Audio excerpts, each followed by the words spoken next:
हम लोगों का ये जो है 10वां क्लास है और इसमें हम लोग जो है सन्नी घर्षण से देखने वाले थे।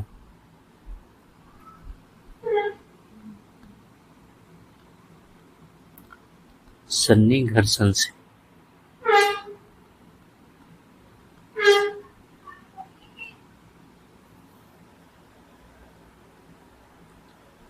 इस पे हम लोगों ने बात भी किया था और डायग्राम भी बनाया था, लेकिन यहाँ पे हम लोग वापस से डायग्राम बनाएंगे। पहले इसके बारे में लिखते हैं फिर डायग्राम।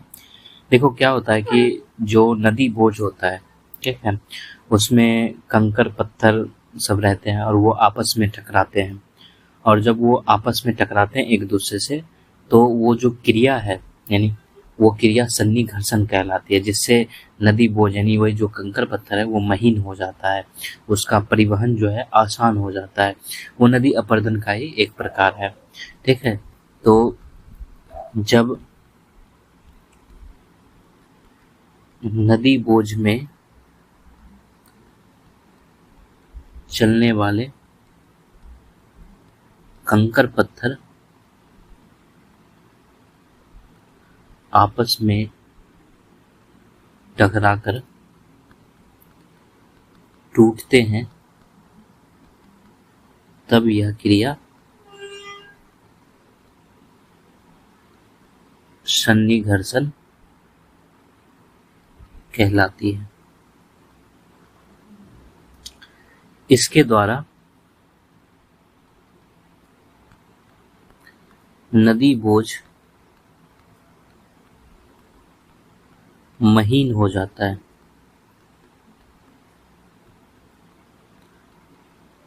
और इसका परिवहन आसान हो जाता है।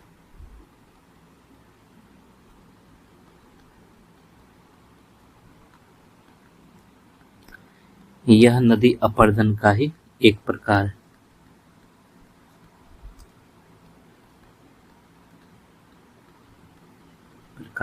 ठीक। हमने देखा था कि नदी बोझ में जो है कंकर पत्थर जो है चलते थे और वो आपस में टकरा कर जो है टूट जाया करती है, और ये जो क्रिया है वो सन्नी घर्षण कहलाती है। और इसके द्वारा क्या होता है, नदी बोझ जो है वो महीन हो जाता है, जिससे उसका परिवहन आसान हो जाता है। इसको हम लोग फिगर के माध्यम से समझते हैं।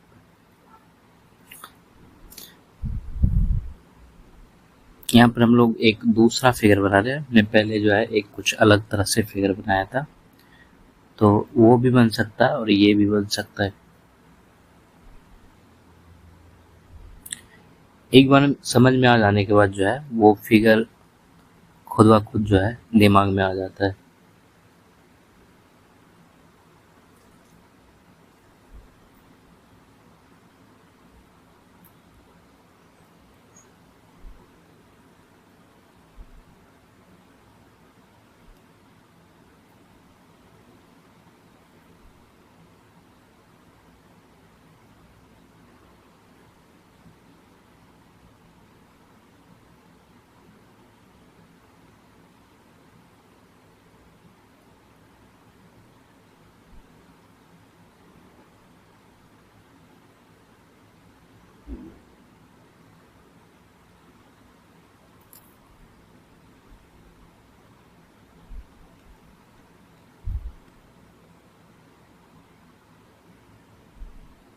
ये जैसे चट्टान है,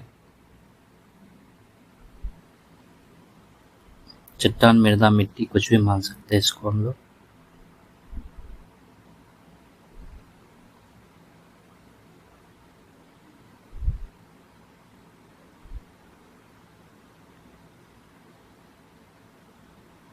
ठीक, और ये जो है कुछ इस तरह से जो है नदी है,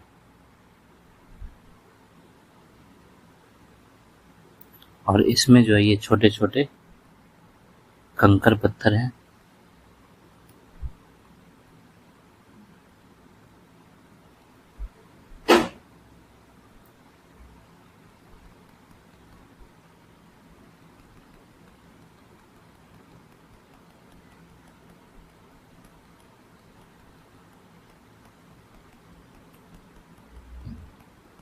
इसी फिगर से जो है हम लोगों को सब समझ में आ जाएगा।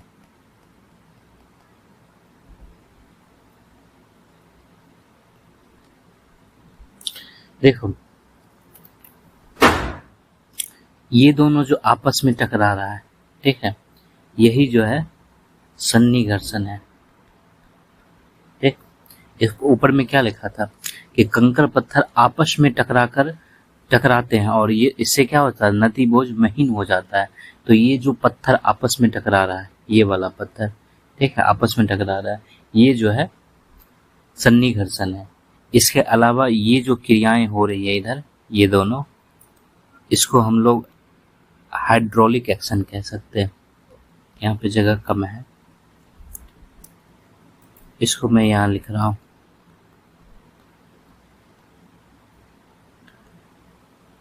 जल गति क्रिया जिसको कहा जाता है, अगला हमारा यही होगा, जल गति क्रिया। ठीक, और ये जो है सन्निकर्षण है।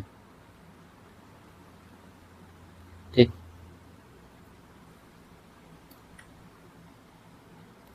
इसको हम लोग कह सकते हैं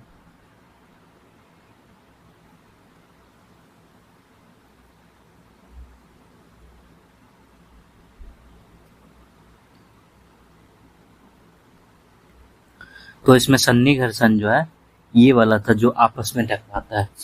इसके बाद हम लोग जो है जल गति क्रिया देखते हैं, फिर वापस जो है हम लोग ऊपर वाले पिक्चर का प्रयोग करेंगे, जल गति क्रिया। पहले इसके बारे में लिखते हैं, ये शायद हमारा चौथा होगा नंबर। ठीक है, तो इस क्रिया के अंतर्गत अपरदन में केवल जल का योगदान होता है। ठीक, इसमें नदी जल वेग के कारण चट्टानों को धक्का देकर तोड़ती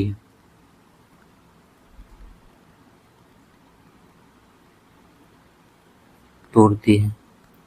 और इन्हें इन्हें परिवहित भी करती है। इसे ही जल गति क्रिया कहते हैं। ठीक है, ये जो पानी है, ठीक है, ये जो जल है, ये जो दिख रहा है, इसको चट्टानों को जो है ये तोड़ चुकी है। ठीक है, चट्टानों को तोड़ दी है, यही जो है जल गति क्रिया कहलाता है। ठीक, अब आगे हम लोग लेते हैं नदी का परिवहन कार्य। हमारा अगला था नदी का परिवहन कार्य। ठीक,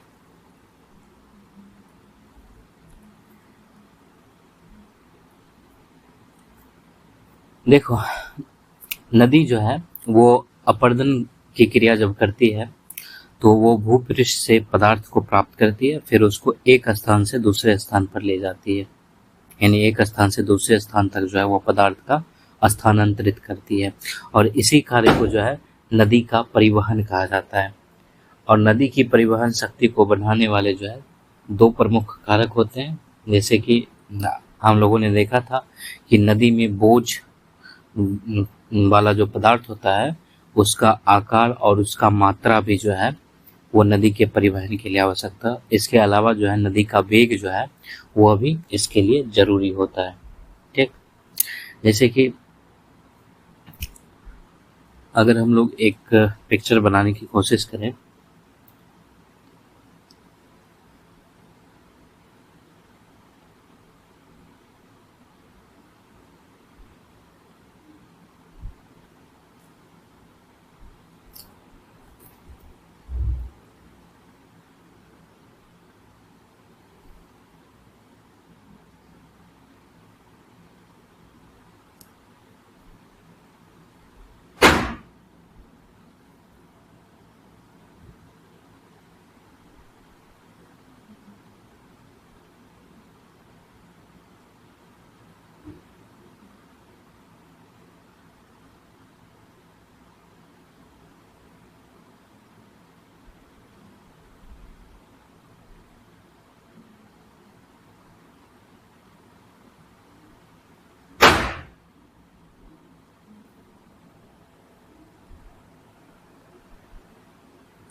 इससे हम लोग जो है नदी की सारी संरचना को देखेंगे।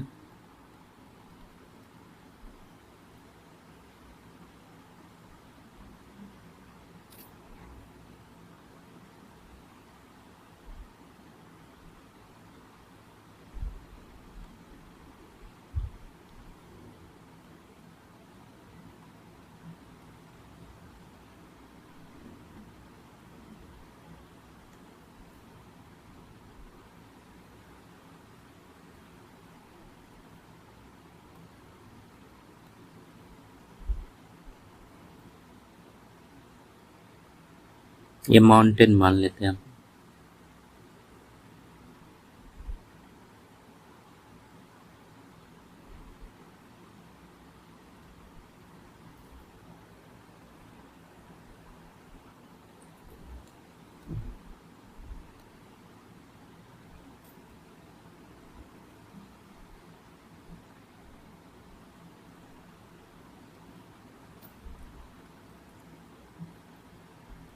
इस तरह से कोई नदी जो है पहाड़ों से उतर रही है, ठीक, इस तरह से हम लोग मान लेते हैं। ऐसे घूमते हुए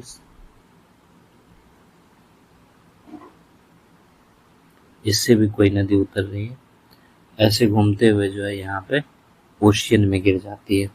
ये जो है ओशियन है, ये समुंदर है, ये पहाड़ से नदियां उतर रही है।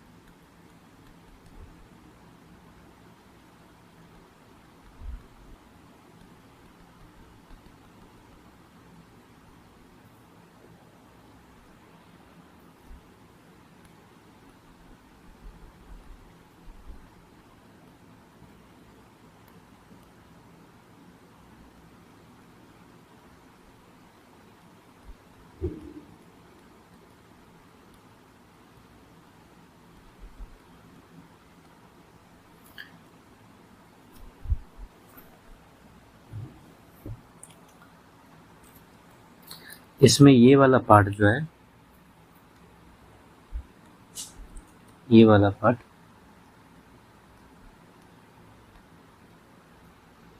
ये ओशियन है, ठीक। इसके अलावा यहाँ जो डेल्टा का निर्माण करती है, ये डेल्टा का, ये सब सारी जो निकल रही है ये इसकी सहायक नदी है, ट्रिब्यूटरी है। इसको हम लोग स्प्रिंग कह सकते हैं। आगे हम लोग देखेंगे ये सब क्या होता है। इसके अलावा ये डॉट डॉट है, ये ड्रेनेज डिवाइड है।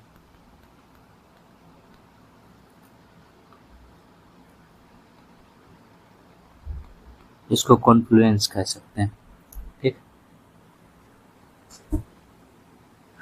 देखो, नदी अपरदन की क्रिया में भूपृष्ठीय पदार्थ को का जो है एक स्थान से दूसरे स्थान पर स्थानांतरित करती है, और नदी के इसी कार्य को जो है परिवहन कहा जाता है, ठीक। नदियां अपरदन क्रिया में प्राप्त भूपृष्ठीय पदार्थों का एक स्थान से दूसरे स्थान तक स्थानांतरण करती है। नदी के इस कार्य को परिवहन कहा जाता है, ठीक। नदी की परिवहन शक्ति को बढ़ाने वाले दो प्रमुख कारक होते हैं। एक जो है नदी बोझ के पदार्थों का आकार तथा मात्रा होता है, दूसरा जो है नदी का वेग होता है, ठीक। अगर देखो महीन और कम मात्रा वाले अगर बोझ होते हैं, ठीक, तो उसका परिवहन जो है आसानी से होता है, जबकि अगर बड़ा मात्रा या बड़ा आकार वाला बोझ है तो उसका परिवहन जो है धीरे धीरे होता है। महीन और कम मात्रा वाले बोझ का परिवहन आसानी से होता है, जबकि बड़े आकार और अधिक बोझ का परिवहन मंद गति से होता है। नदी का परिवहन शक्ति नदी के वेग तथा नदी मार्ग पर निर्भर करती है। ठीक, गिलबर्ट महोदय के इनका जो एक छठी शक्ति का सिद्धांत था, छठी शक्ति के सिद्धांत के अनुसार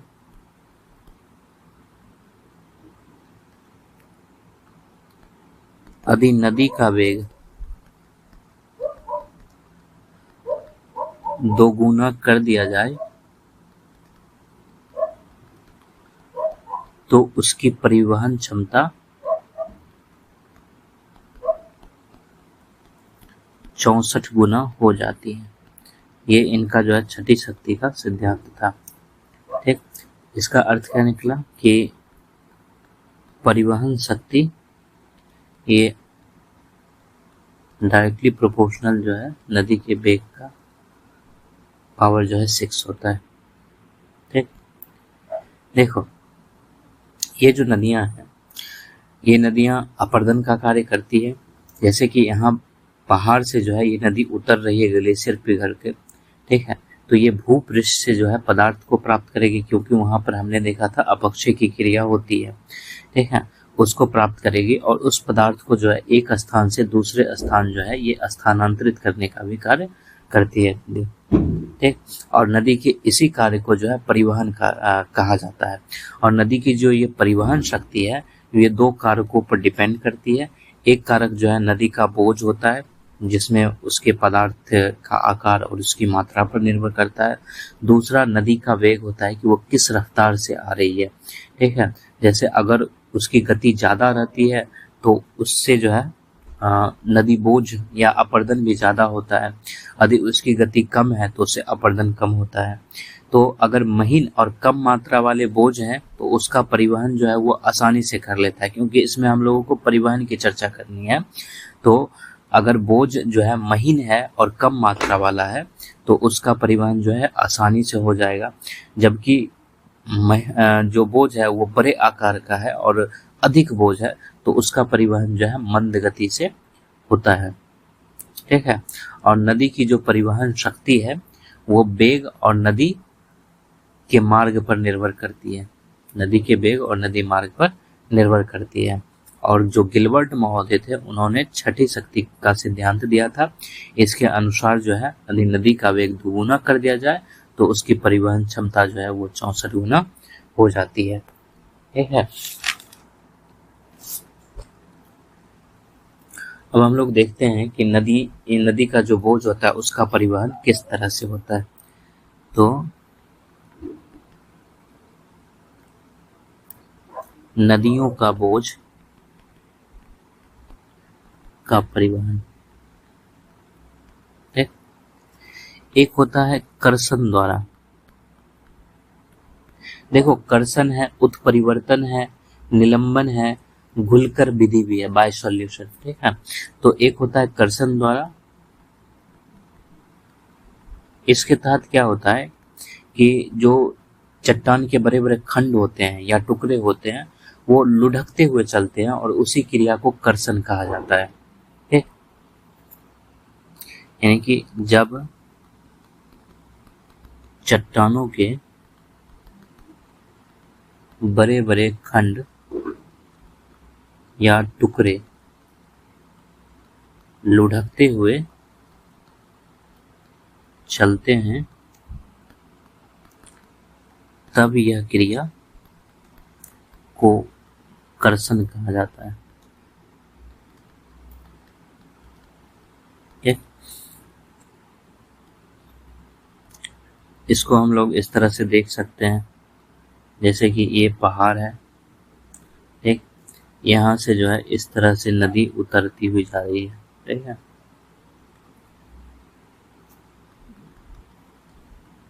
ये जो है पहाड़ है,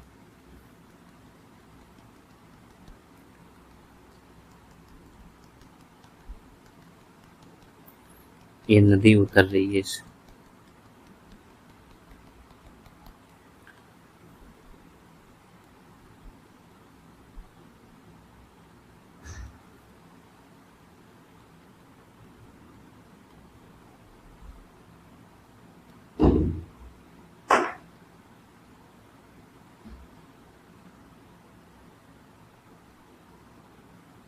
ठीक,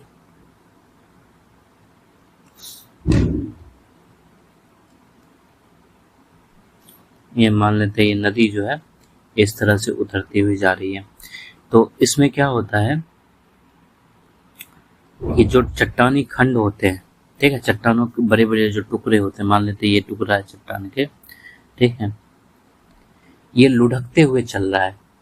ठीक है, लुढ़कते हुए जो है ये नीचे आ रहा है। ठीक, लुढ़कते हुए नीचे आ रहा है।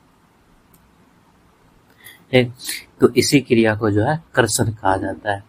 देखो, उत्परिवर्तन में क्या होता है कि जो चट्टान के टुकड़े होते हैं वो जल के साथ, ठीक है, नदी के तली पर उछल उछल कर चलते हैं, उसको उत्परिवर्तन कहा जाता है और वो क्रिया मंद होती है। लेकिन जो कर्षण विधि होता है इसमें चट्टानी टुकड़े, बड़े बड़े चट्टानी टुकड़े होते हैं, ये पर्वत के ढाल और नदी के वेग के तहत जो है ये लुढ़क कर चलते हैं।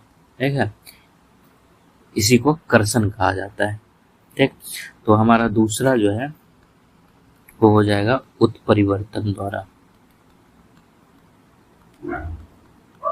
यानी कि बाय सल्टेशन। इसमें जो है चट्टानों के टुकड़े जल के साथ नदी की तली पर उछल उछल कर चलते हैं। तो यह विधि में चट्टानों के टुकड़े जल के साथ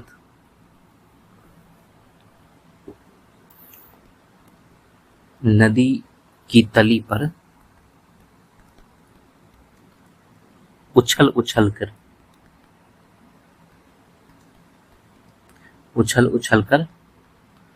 स्थानांतरित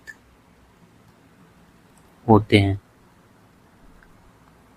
यह क्रिया मंद गति से होती है। ठीक, यह क्रिया जो है मंद गति से होती है। कर्षण और उत्परिवर्तन में यही अंतर है। ठीक है, कर्षण और उत्परिवर्तन में जो है यही अंतर है। जैसे कि अगर इसको हम लोग देखें तो मान लेते हैं ये नदी आ रही है। ठीक,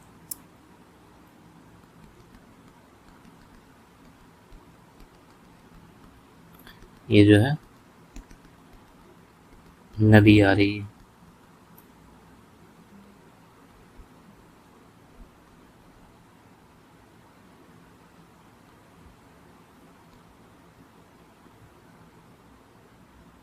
ये नदी आ रही है। ठीक है, तो इसमें क्या होता है कि चट्टान के टुकड़े हैं जल के साथ नदी की तली पे, जैसे ये तली है नदी का, ठीक है, मान लेते हैं ये तली है नदी का। ठीक, ये तली मान लें। ठीक, इस पे क्या होता है, ये उछल उछल के चल रहे हैं, ठीक है, मतलब ये कुछ इस तरह से जो है मूवमेंट करते हैं ऐसे, ठीक, उछल उछल के जो है ये नीचे आ रहा है, ठीक, उछल उछल के आ रहा है। और ये क्रिया जो है बिल्कुल धीरे धीरे होती है, इसी क्रिया को जो है उत्परिवर्तन कहा जाता है, ठीक है। ये जो चट्टानी टुकड़े हैं, चट्टानी टुकड़े उछल उछल कर नीचे आ रहे हैं, ठीक, ये चट्टानी टुकड़ा है।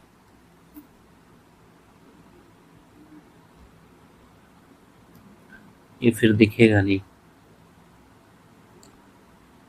इसको बस हल्का, ये चट्टानी टुकड़े हैं, ठीक। इसके अलावा जो हमारी तीसरी विधि है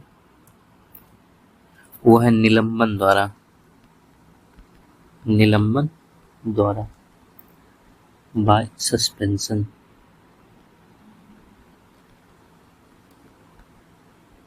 निलंबन द्वारा इस क्रिया में क्या होता है कि जो मध्य श्रेणी के टुकड़े होते हैं वो जल के साथ जो है निलंबित अवस्था में गति करते हैं, ठीक। इस क्रिया में मध्यम श्रेणी में टुकड़े जल के साथ निलंबित अवस्था में गति करते हैं, ठीक। जैसे कि वापस से ये नदी है, ठीक,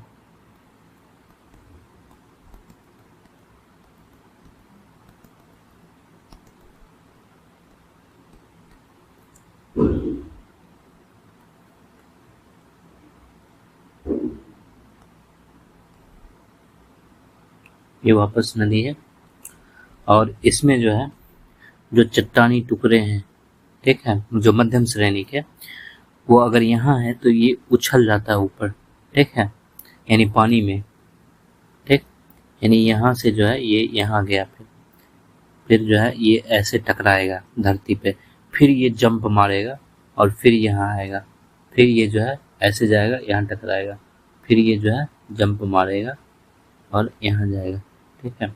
इस तरह से जो है ये चलता है, ठीक।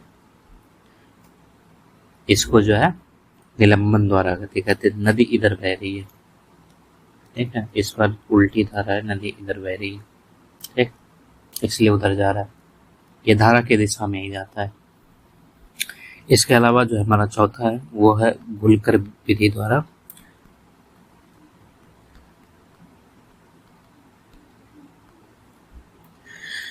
देखो, हम लोगों ने देखा था कि चट्टानों में जो है बहुत सारे खनिज पाए जाते हैं और या जो पदार्थ पाए जाते हैं वो अगर उसमें से कोई पदार्थ जो है वो जल में घुलनशील है तो वो जल के साथ जो है घुल जाता है और घुल के जल में मिल जाता है। इससे चट्टान क्या हो जाता है, इससे चट्टान में से वो पार्ट निकल जाता है, इससे चट्टान वो हल्का पड़ जाता है और कभी कभी जो है वो बहुत छोटा हो जाता है और इतना छोटा हो जाता है कभी कभी वो आंख से भी दिखाई नहीं देता है, ठीक है। तो इसी को जो है घुलकर विधि कहते हैं, ठीक। तो उस तरह से इसका परिवहन होता है। तो चट्टानों में घुलनशील पदार्थ के साथ, पदार्थ के जल के साथ या जल में घुलकर मिल जाते हैं तथा जल के साथ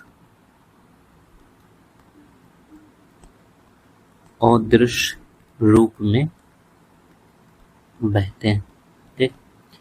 इसी को जो है घुलकर विधि कहा जाता है। जैसे कि वापस से ये नदी है, वही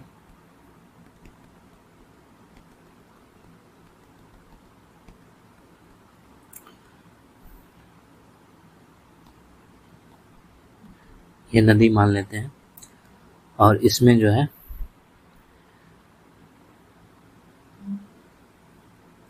ये चट्टानों में जो है ये घुलने वाले, ठीक है, पदार्थ थे, ये जल में जो है घुल गया है, ठीक,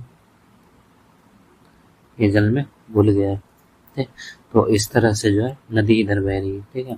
इस तरह से जो है घुलकर विधि के द्वारा नदी द्वारा परिवहन किया जाता है। इसके बाद हम लोग देखते हैं नदी का निक्षेपण काल। नदी का निक्षेपण काल, डिपोजिशनल वर्क ऑफ रिवर, ठीक। देखो, जब नदी जो है नदी बोझ को प्रवहित करने में असफल रहती है, मतलब उसका परिवहन जो है वो नहीं कर पा रही है, ठीक है, उसमें इतनी क्षमता नहीं है कि वो नदी बोझ को जो है परिवहित कर सके, तब जो है वो अलग अलग स्थानों पर उस पदार्थ को जो है जमा कर देती है, और यही क्रिया जो है निक्षेपण कहलाता है, ठीक। यानी जब नदी बोझ को प्रवहित करने में असफल रहती है, तब वह इसे विभिन्न स्थानों पर जमा करने लगती है।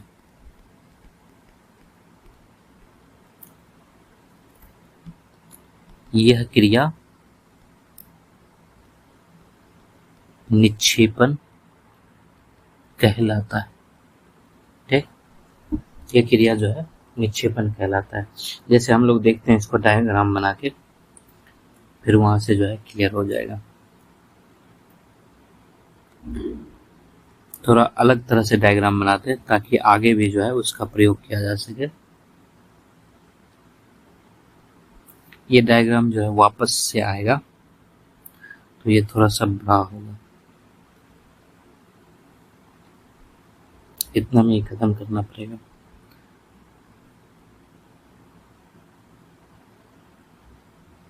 इसको थोड़ा और गहरा करना पड़ेगा क्योंकि जमा तो यहीं पे होगा ना।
ये नदी है,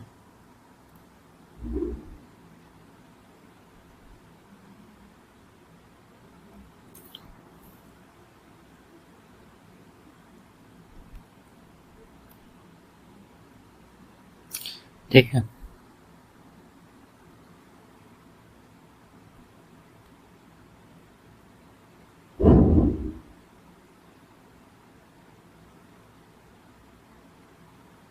ये जो है नदी है,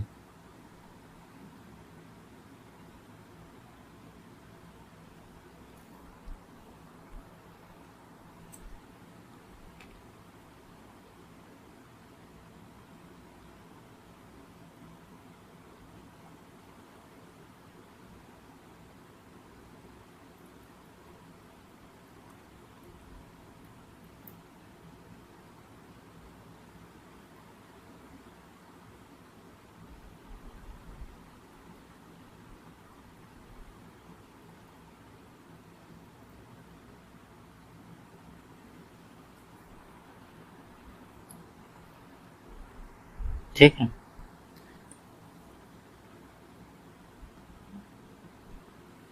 ये ना थोड़ा सा बड़ा हो गया है, इसको थोड़ा छोटा करना पड़ेगा क्योंकि सारा मलबा जो है यहाँ आके जमा होना है इसको, ठीक।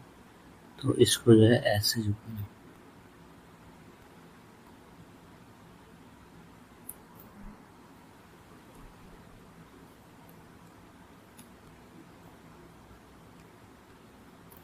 ये जो है नदी के द्वारा जो भी लाया जाएगा यहाँ पर लाके जो है जमा कर दिया जाएगा, क्योंकि इससे आगे जो है नदी नहीं जा सकती, ठीक है, असफल है, इससे आगे नहीं जा सकती।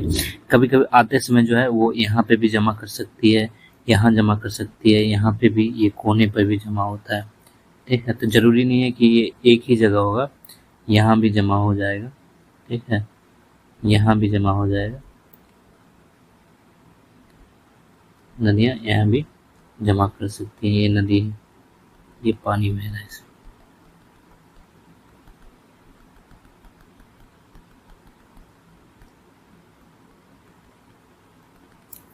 ठीक।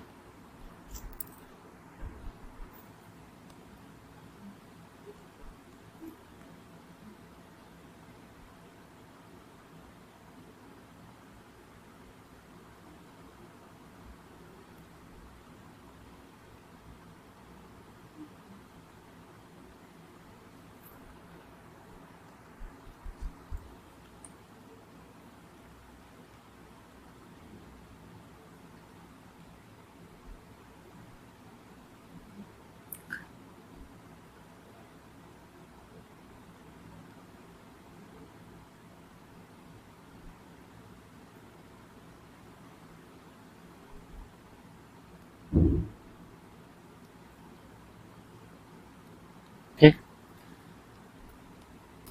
देखो क्या होता है कि जब नदी जो है नदी बोझ को प्रवहित करने में असफल रहती है, तब वो अलग अलग स्थानों पर जो है जो मलबा है उसको जमा करने लगती है, और यही क्रिया जो है निक्षेपण कहलाता है, ठीक है।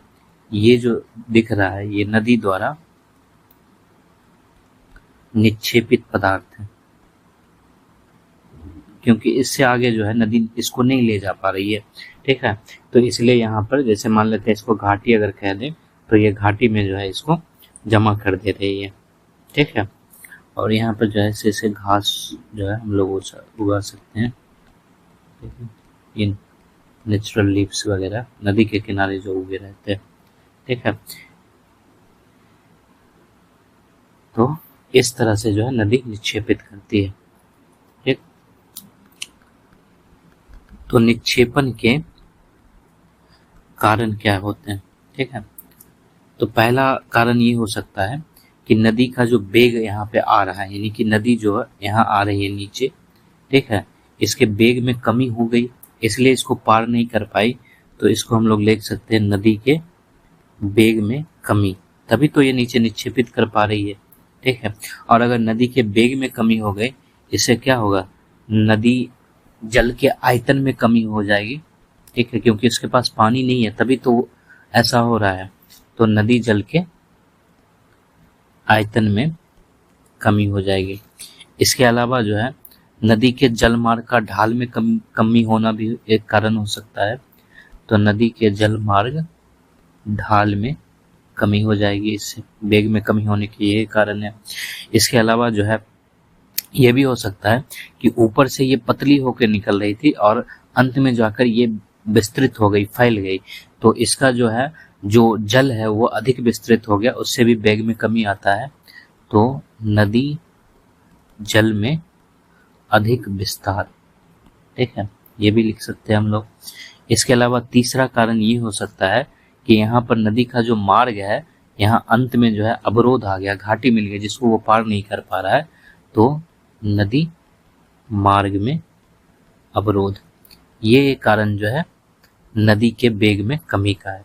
दूसरा जो है हम लोग ये लिख सकते हैं कि नदी में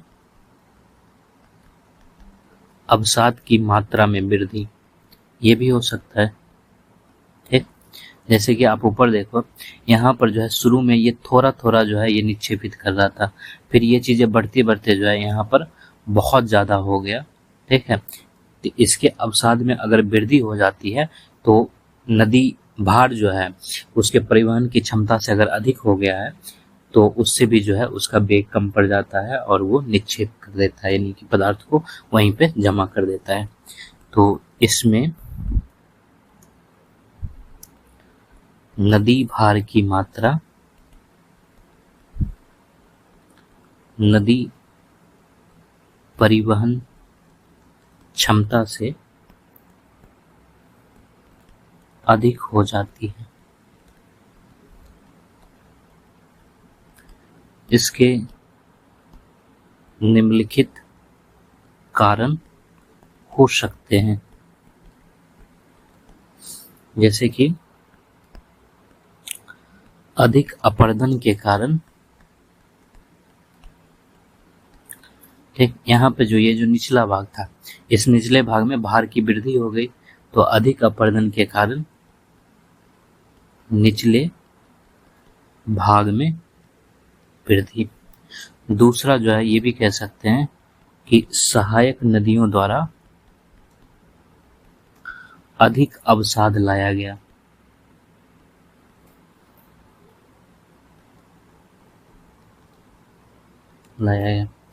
तीसरा जो है वनस्पति के आवरण के कारण या वनस्पति के आवरण के अभाव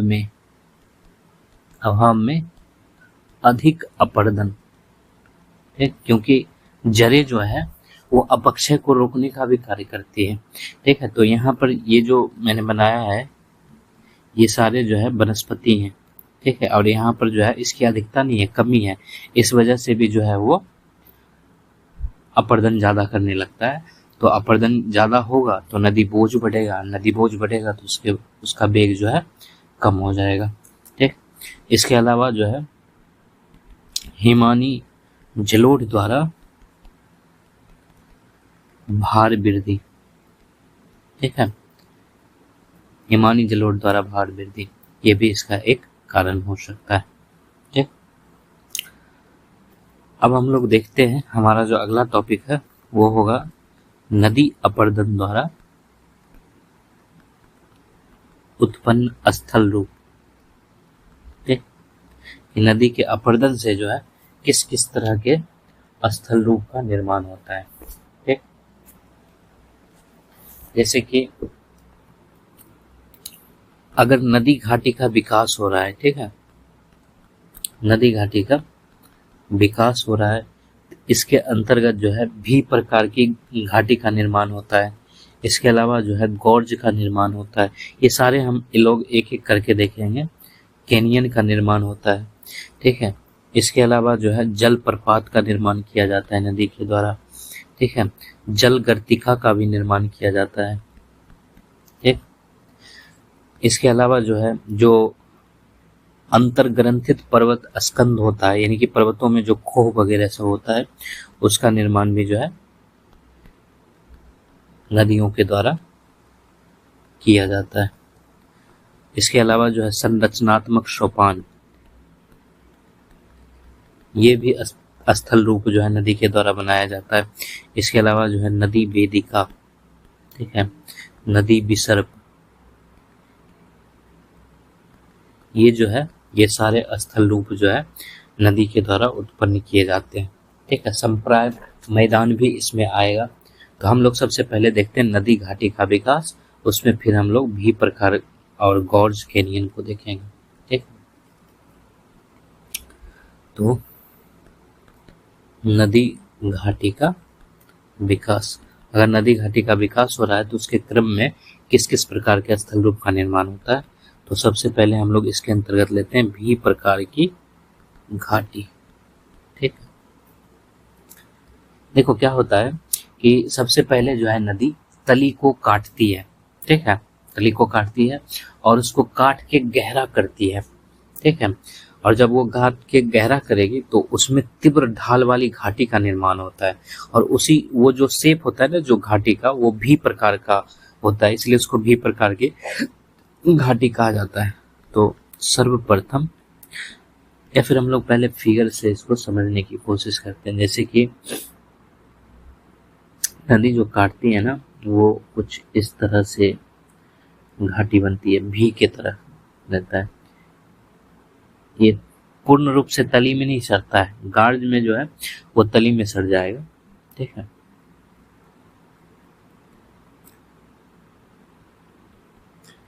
तो इस तरह से जो है वो घाटी का निर्माण करती है।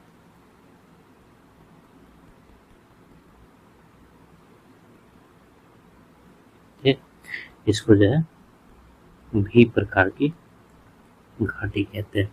ठीक, नदी इस तरह की घाटी का निर्माण करता है। तो सर्वप्रथम नदी तली को काटकर उसे गहरा करती है।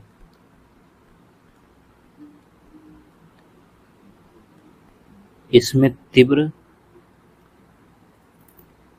उत्तल ढाल वाली घाटी का निर्माण होता है।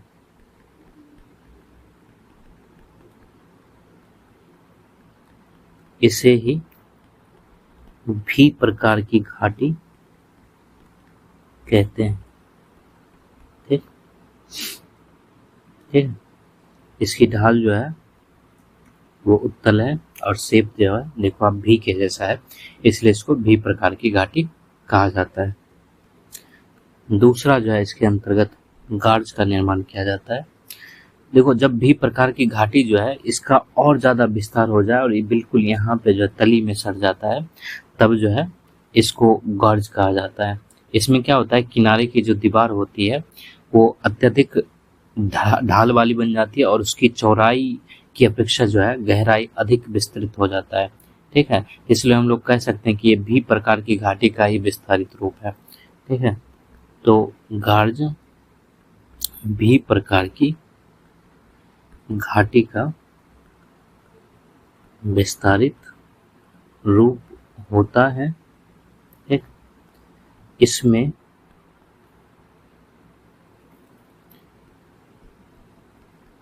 किनारे की दीवारें अत्यधिक ढाल वाली तथा चौड़ाई की अपेक्षा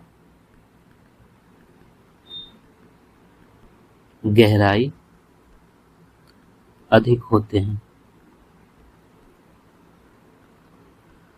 सामान्यतः जब भी प्रकार की घाटी का ढाल अत्यधिक तीव्र हो जाता है, तब गार्ज का निर्माण होता है। ठीक, जैसे कि बी प्रकार की घाटी कैसे थी, तो कुछ इस तरह से जो है भी प्रकार की घाटी थी। ठीक, इस तरह से जो है ये भी प्रकार की घाटी थी।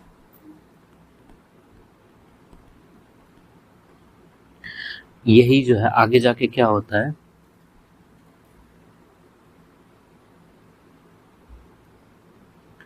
यही विस्तृत होकर यहाँ नीचे तक सट जाएगा। ठीक, इसकी गहराई जो है ज्यादा हो जाएगी, इसी को जो है गार्ज कहा जाता है। ये गहराई ज्यादा हो गया। ठीक,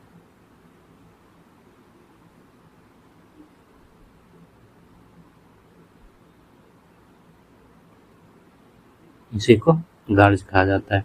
यानी गार्ज भी प्रकार की घाटी का विस्तारित रूप होता है।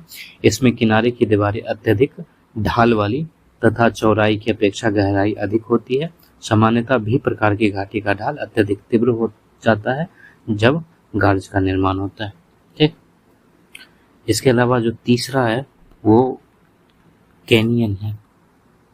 ठीक, अब गार्ज का विस्तृत रूप जो है वो उसको कैनियन कहा जाता है। यानी कि जब ये जो कट के नीचे तक आया ये पूरी तरह से कट के अलग हो जाएगा एक दूसरे से, उसी को कैनियन कहा जाता है। तो गार्ज के विस्तृत रूप को कैनियन कहा जाता है। ठीक, यह आकार में विशाल किंतु अत्यधिक सक्रिय होती है। ढाल सीधे खड़े होते हैं, ढाल सीधे खड़े होते हैं तथा आई प्रकार की संरचना प्राप्त होती है। जब ढाल की चट्टानें या ढाल की चट्टानों की कठोरता कहीं कम कहीं अधिक होती है, तब कैनियन की दीवारें सपाट न होकर ऊबड़ खाबड़ होती है। ठीक, ठीक है। गार्ज के विस्तृत रूप को कैनियन कहा जाता है। ठीक, जैसे कि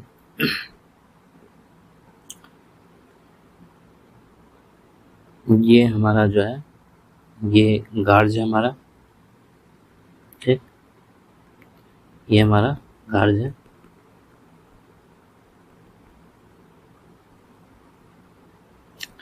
अब यही जो है, ये कटते कटते जो है कुछ इस तरह से हो जाए, दो भागों में अलग हो जाए। ठीक,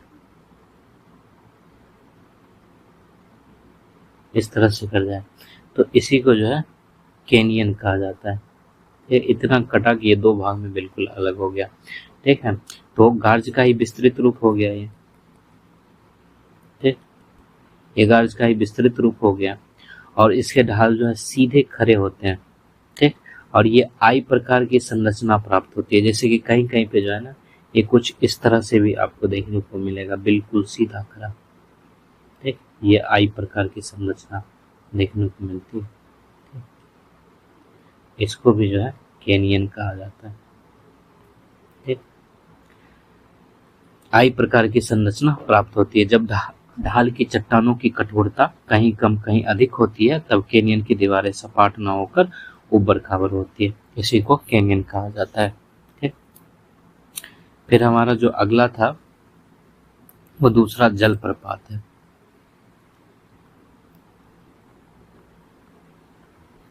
जल प्रपात, वाटरफॉल।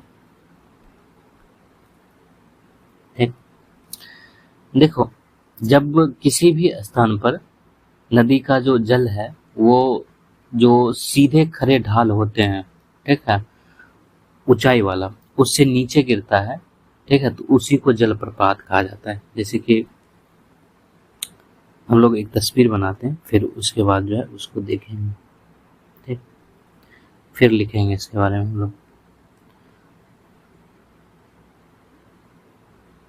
थोड़ा सा बड़ा तस्वीर ये ठीक लगेगा।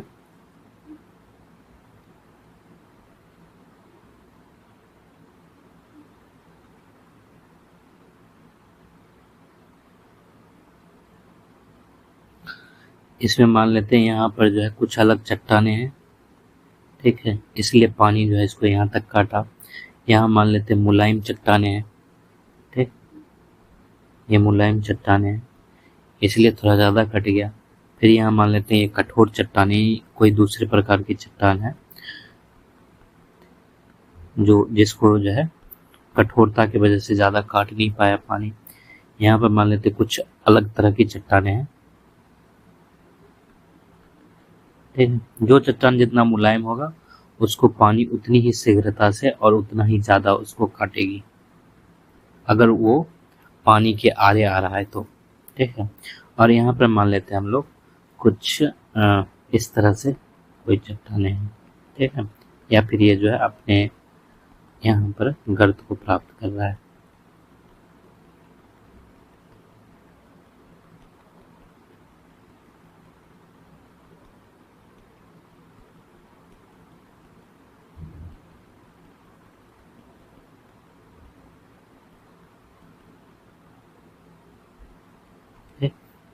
और पानी कहाँ से उतरेगा, तो पानी जो है यहाँ से उतरेगा इस तरह से, ठीक? यहाँ से उतर के वो ऐसे करके गिरेगा, ठीक?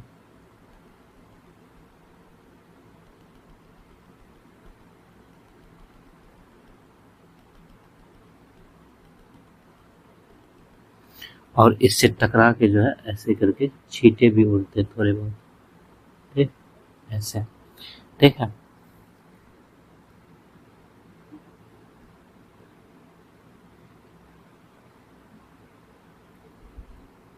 ये पानी है बिल्कुल, ठीक? ये ऐसे करके गिर रहा है,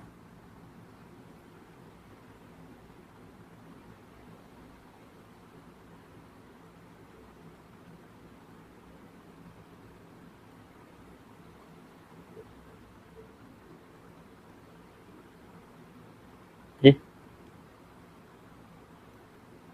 ऐसे करके गिर रहा है। इसी को जो है जल प्रपात कहा जाता है। ये जो संरचना बनी है इसी को जल प्रपात कहा जाता है, ठीक? जो चट्टाने यहाँ पर जिस तरह की है, जैसे कि ये जो ऊपर वाला सबसे ऊपर वाला है, इसको हम लोग जो है फर्स्ट ले लेते हैं, ये सेकेंड ले लेते हैं, ये थर्ड, ये फोर्थ, ये फिफ्थ। तो जो चट्टाने कठोर होती है उसको पानी कम तोड़ती है, कम काटती है, ठीक है, ठीक है। मुलायम सेल जो होती है वो शीघ्रता से कट जाती है और कठोर सेल जो है वो कम अपरदित होती है, ठीक। तो इसके बारे में हम लोग लिखते हैं पहले, फिर समझेंगे।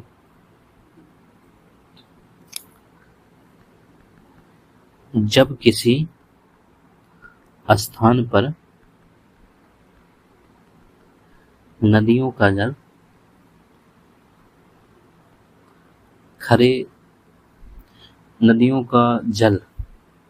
खरे ढाल के सहारे, ठीक है, नदियों का जल खरे ढाल के सहारे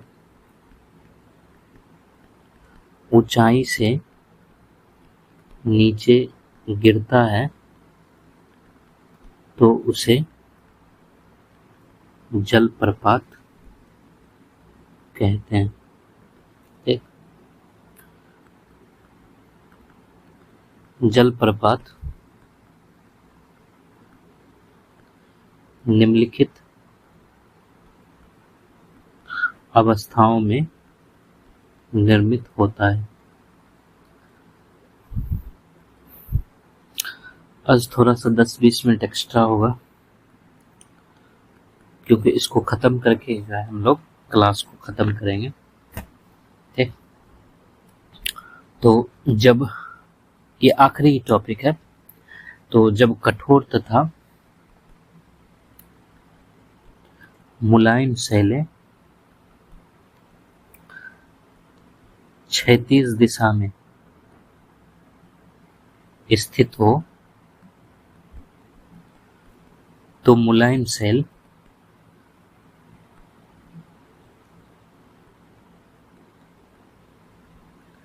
शीघ्रता से कट जाती है और कठोर सेलें कम अपरदित होती है।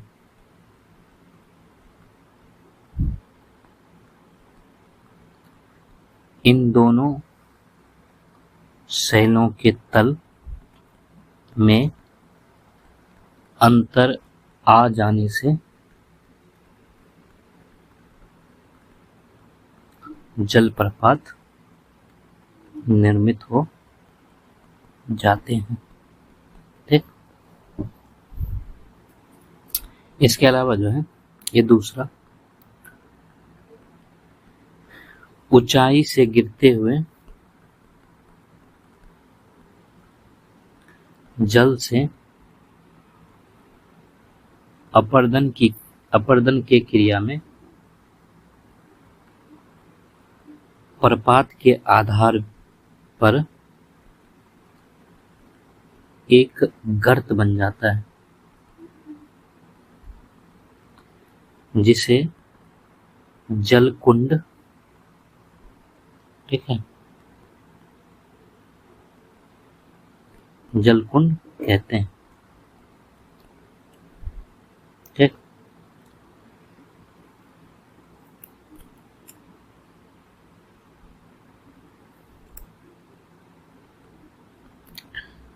कालांतर में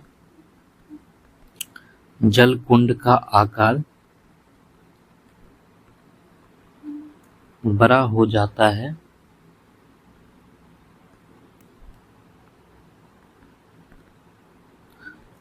और मुलायम चट्टानें पूर्णतः अपरदित हो जाती हैं।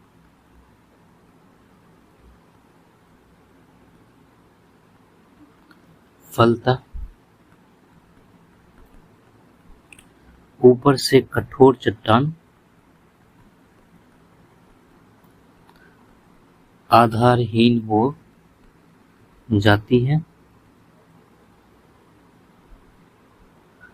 और टूटकर नीचे गिर जाती है।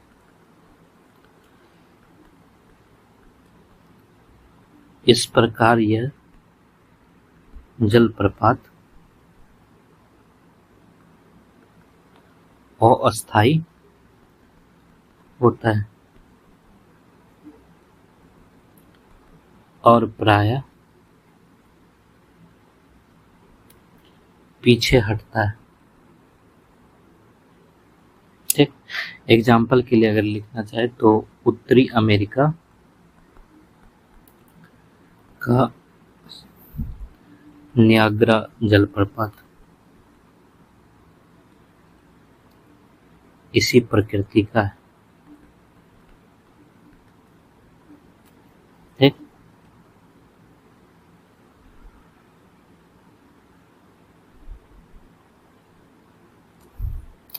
एक चीज इसमें और लिखते हैं,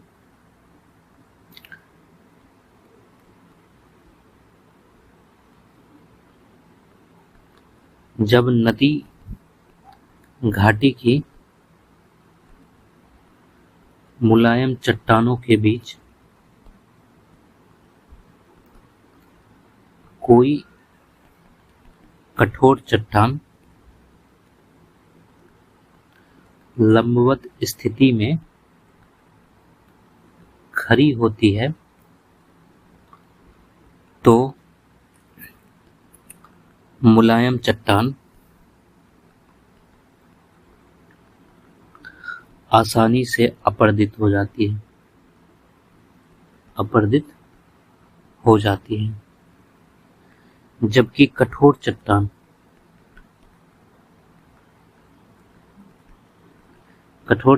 का मंद अपरदन होता है। इस प्रकार नदी का जल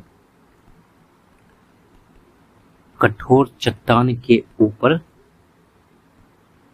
ऊपर से जलप्रपात बनाता है।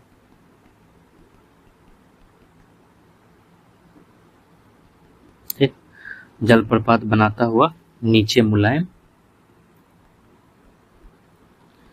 चट्टान पर गिरता है। इस प्रकार का जलप्रपात अस्थायी प्रकृति का होता है।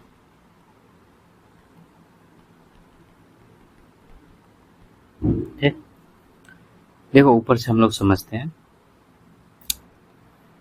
जब किसी स्थान पर नदियों का जल खरे ढाल के सहारे, ठीक है, ये पिक्चर ध्यान में रखेंगे, जब किसी स्थान पर नदियों का जल खरे ढाल के सहारे ऊंचाई से नीचे गिरता है तो उसे जलप्रपात कहते हैं। यहाँ पर नदी जो है, ये नदी है, ठीक है, ये जो है ऊंचाई से नीचे गिर रहा है, ठीक है, तो इसको हम लोग जलप्रपात कहेंगे। ठीक, और जलप्रपात में जो है कई अवस्थाएं निर्मित होती है, जैसे कि जब कठोर तथा मुलायम सेलें क्षैतिज दिशा में स्थित हो तो मुलायम सेल शीघ्रता से कट जाती है और कठोर सेल कम अपरदित होती है। इन दोनों सेलों के तल में अंतर आ जाने से जलप्रपात निर्मित होते हैं। जैसे कि मान लेते हैं कि ये जो आखिरी वाला था ये मुलायम सेल था, क्योंकि ये ज़्यादा कटा है तो इसको हम लोग मुलायम चट्टान मान सकते हैं। इसके अलावा ये भी ज़्यादा कटा हुआ है, ये दूसरा, तो इसको भी हम लोग मुलायम चट्टान मान सकते हैं। ठीक, इसको जो है ये कठोर चट्टान है। ठीक है, इसके अलावा ये भी जो है कठोर चट्टान है, इसको कम अपर्दित किया है। ठीक, तो ऊंचाई से गिरते हुए जल से अपर्दन की क्रिया में प्रपात के आधार पर एक गर्त बन जाता है। ये जो बना हुआ ये गर्त है, गर्त बन जाता है। ठीक है, और इस गर्त को क्या कहते हैं? जल कुंड कहा जाता है। ठीक, ये जो है जल कुंड है। ठीक है, जल कुंड कहा जाता है। और जब काफी दिन आगे जाके जो है जल कुंड का आकार बड़ा हो जाता है और मुलायम चट्टानें जो है पूर्ण रूप से अपर्दित हो जाती है, तो ऊपर से कठोर चट्टान आधार विहीन हो जाती है। जैसे कि मान लो ये जो पांचवा वाला चट्टान है, ये कटते कटते कटते कटते जो है ये पूरी तरह से ऐसे कट जाए। ठीक है, ऐसी तरह से पूरे नीचे से इसको कट जाए, तो इसका आधार तो खत्म हो गया, और आधार जैसे ही खत्म हुआ तो इसका क्या हो जाएगा? अब पात हो जाएगा, यानी कि चट्टान टूट कर नीचे गिर जाएगी। ठीक है, तो और जब ये चट्टानें पूरी नीचे गिरेगी तो क्या हो जाएगा? ये जलप्रपात भी खत्म हो जाएगा। तो इस तरह की जो जलप्रपात है वो अस्थायी होती है। ठीक है, कालांतर में जलकुंड का आकार बड़ा हो जाता है, मुलायम चट्टान पूर्णतः अपर्दित हो जाती है, फलतः ऊपर से कठोर चट्टान आधारहीन हो जाती है और टूटकर नीचे गिर जाती है, और इस प्रकार का जलप्रपात अस्थायी प्रकृति का होता है। यहाँ पे प्रकृति अस्थायी प्रकृति का होता है। ठीक है, और प्रायः पीछे हटता है। तो ये जो पांचवा जो चट्टान है इस फिगर में, अगर वो पूर्ण रूप से कट जाए अपर्दित होके, तो वो 1 2 3 4 ये जो नीचे गिर जाएगा, तो जलप्रपात जो है खत्म हो जाएगा, क्योंकि नदियां को अब ऊंचाई देने के लिए कोई भी चट्टान रहेगा ही नहीं, तो ये जलप्रपात खत्म हो जाएगा। इसलिए जो है ये अस्थायी प्रकृति का होता है। इसके अलावा जो है जब नदी घाटी की मुलायम चट्टानों के बीच में कोई कठोर चट्टान लंबवत स्थिति में खड़ी होती है, तो मुलायम चट्टान आसानी से अपर्दित हो जाती है, जबकि कठोर चट्टान का अपर्दन मंद होता है, और इस प्रकार नदी का जल कठोर चट्टान के ऊपर से जलप्रपात बनाता हुआ नीचे मुलायम चट्टान पर गिरता है, और इस प्रकार का जलप्रपात अस्थायी प्रकृति का होता है। जैसे कि अगर हम लोग समझने की कोशिश करें, ये मान लेते हैं कठोर चट्टान है। ठीक है, और लेकिन इसके बाद जितनी सारी चट्टानें हैं वो सारी जो है मुलायम चट्टान है। ठीक है, और ये अंत में भी जो है एक कठोर चट्टान है मान लेते हैं। ठीक, ये थोड़ा सा बड़ा होना चाहिए था, ये इससे। ठीक,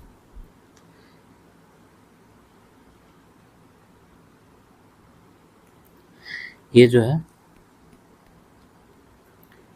ये कठोर चट्टान है। अब तो ये टूटने वाला नहीं है। ठीक है, बाकी ये सब जो है ये सब मुलायम चट्टान है।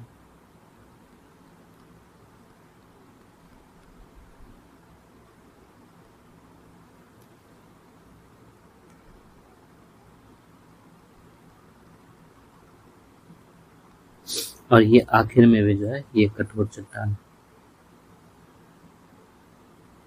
ठीक, अब जो है नदी इस पे से इस तरह से आएगी और वो ऐसे गिरेगी। ठीक है, ऐसे गिरते हुए जो है वो ऐसे से बह जाएगी। तो ये जलप्रपात जो है ये अस्थायी प्रकृति का होगा। ठीक, ये जो जलप्रपात होगा ये अस्थायी प्रकृति का होगा। ये नदी है। ठीक है, ये नदी कुछ छोटी लग रही है, इसको थोड़ा सा और बड़ा करना चाहिए। ठीक, ये जलप्रपात अस्थायी प्रकृति का होगा, क्योंकि यहाँ पर ये कठोर चट्टान है, ये हटने वाला नहीं है, और ये भी जो है कठोर चट्टान है। ठीक है, ये भी हटने वाला है। ये सारे जो है मुलायम चट्टान है मान लेते हैं। ठीक है, मुलायम चट्टान है। तो अब इसका तो अपर्दन हो ही रहा है। अगर मान लेते पूर्ण रूप से मुलायम चट्टान का अपर्दन हो जाए तो फिर भी ये ऊंचाई से नीचे गिरते रहेगा। तो इस प्रकार का जो जलप्रपात होता है वो अस्थायी प्रकृति का होता है। और इसके लिए एग्जाम्पल के तौर पर हम लोग जो है जो जोग या फिर गरसुप्पा जलप्रपात है इसका एग्जाम्पल हम लोग ले सकते हैं। इसके अलावा जो है अपने भारत में कर्नाटक में जो यही जो है कर्नाटक में शरावती नदी पर है, ठीक, इसका एग्जाम्पल हम लोग ले सकते हैं। ठीक, इसमें हम लोग यहीं तक रखते हैं क्योंकि हमारा समय जो है ज़्यादा हो गया है। आगे हम लोग जो है देखेंगे कि नदी के मार्ग में जो कठोर चट्टान आती है, ठीक है, तो उससे नदी का उद्गम जो है वो किस तरह से प्रभावित होता है और उसका जो परिवहन या फिर स्थलाकृति, किस प्रकार के स्थलाकृति का निर्माण होता है वो देखेंगे हम लोग। ये जो हमारा क्लास जो है ये शायद 10वां क्लास था, तो आगे जो है हमारा 11वां क्लास होगा। उसमें हम लोग जो है मुख्य रूप से देखेंगे जैसे कि छत्रक शैल प्रपात देखेंगे, ठीक है, ये क्या होता है। इसी तरह जो है हम लोग छत्रक शैल क्षिप्रिका देखेंगे, ठीक है, ये क्या होता है।